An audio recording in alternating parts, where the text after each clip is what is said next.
আসসালামু আলাইকুম। আজকে চলে আসছি নির্মলেন্দু বাসায়, বাড়িতে, গ্রামের বাড়িতে। আসেন দেখেন বাড়ির যে আশপাশের পরিবেশটা খুবই সুন্দর। অনেক গাছ, গরু ছাগল আছে, সবই আছে। এটা হচ্ছে রামসুন্দর পাঠাগার। ওনার নামে পাঠাগারটা হয়েছিল। ভিতরে অনেক বই টই এর সংগ্রহ আছে। কিন্তু আমি আসলে এত সময় নিয়ে যাই নাই যে ওই তালাগুলা খুলে আপনাদের দেখাবো। কারণ হচ্ছে ওই যে ওই চাবিগুলা একজনের কাছে আছে, ওই চাবিগুলা হচ্ছে এই বাড়িতে তো উনি থাকতেন। এসেছে, হ্যাঁ। এই বাড়িতে উনি থাকতেন। থাকতেন।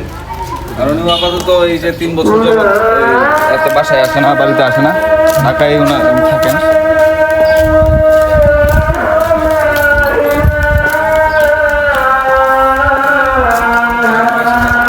এটা সংগ্রহ খেলা, বিনা পানি চারুকলা,